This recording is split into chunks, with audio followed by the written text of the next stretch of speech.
ஓம்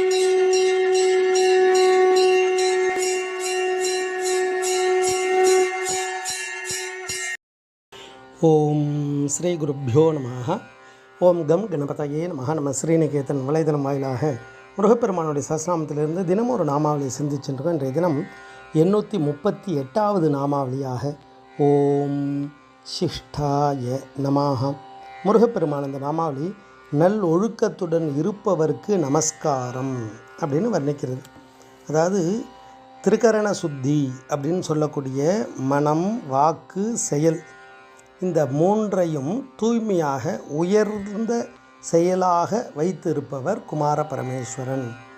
இந்த இடத்துல சிஷ்டஹா அப்படின்னா முக்கியமானவன், மரியாதைக்குரியவன், புத்திசாலியான மனிதன் அப்படின்னு அர்த்தங்களெல்லாம் கொடுக்கும். இப்போ இறைவன் எல்லா சக்தி வடிவமாக இருக்கக்கூடியவர். அவர் ஏன் இந்த நிலையில் இருக்கார், அதை ஏன் நம்ம வர்ணிக்கணும் அப்படின்னா, இந்த நல்லொழுக்கம், இந்த திருக்கரண சுத்தியானது ஒரு உயிரை உயர்கதிக்கு அழைத்து செல்லக்கூடிய முதல் படிகள். அப்போ இந்த திருக்கரண சுத்தியோடு இருக்கார். இறைவனை பித்தா அப்படின்னு அழைச்சார் அப்படின்னா அவர் பித்தனா அப்படின்னா கிடையாது. அவர் என்ன பண்ணுவார்னா, அனைத்து உயிர்களையும் அவர் மீது பித்து வைக்க வச்சுடுவார். அவர் மீது பித்தாக இருப்பதற்கான செயலை செய்து விடுவார். அப்போ அது எதால் அப்படின்னா அந்த தன்மை உடையவர். அப்போ இறைவன் மீது பித்து வந்தால் என்ன ஆகும், இறைவனையே நினைத்து இருந்தால் என்ன ஆகும் அப்படின்னா இறைத்தன்மை கிடைச்சிடும், இறை நிலை கிடைச்சிடும். இறைவன் எப்பேற்பட்டவர் அப்படின்னும் பொழுது அந்த இடத்துல இறைவன் இந்த தன்மையில் இருக்கார். அவர்தான் எல்லாமாகவும் இருக்கார். அவர் நல்ல ஒழுக்கத்தோடு சிஷ்டகா அப்படின்னா மரியாதைக்குரியவராக, முக்கியமானவராக இருக்கார்.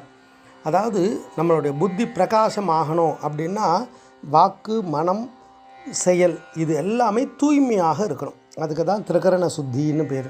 அப்போ இந்த மூன்றும் நமக்கு இறை அருளால் அது உயர்கதி அடையும்.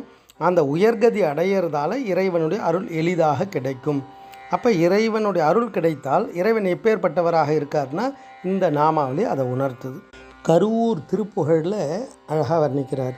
மதியால் வித்தகனாகி மனதால் உத்தமனாகி பதிவாகி சிவஞான பரயோகத் தருள்வாயே நிதியே நித்தியமே என் நினைவே நற்பொருளாயோய் கதியே சொற்பரவேலே கருவூரிற் பெருமாளே அப்படின்னு அழகாக 4 வரிகளில் இந்த திருப்புகழில் என்ன வர்ணிக்கிறார்னா, இந்த மதி எப்பேற்பட்டதாக இருக்கணும்னா உயர்ந்த சிந்தனையோடு இருக்கிறதாக இருக்கணும். மனது உத்தம நிலை அடையணும். மனதில் தேவையற்ற எண்ணங்கள், இந்த பொறாமைகள்னு சொல்லக்கூடியது எதுவும் அண்டாமல் நம்ம பார்த்துக்கணும்.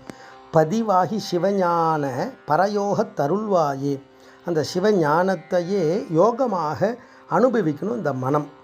அப்போ இதால் என்ன ஆகும்னா இறைவனுடைய அருள் சக்தி, உயர்ந்த சக்திகளெல்லாம் நமக்கு கிடைக்கும். இந்த மனதை உதாரணம் கொடுக்கும்போது பெரியவா நெல்லிக்கனியை ஒப்பிடுவாள்.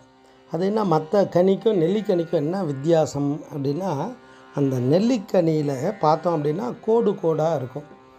அந்த கோடு எங்கே இருக்க கோடு அப்படின்னா அந்த நெல்லிக்கனிக்குள்ளே இருக்க ஒரு விதை இருக்கும். அந்த விதையில் வரக்கூடிய கோடு வெளியிலையும் அதே மாதிரி தெரியும்.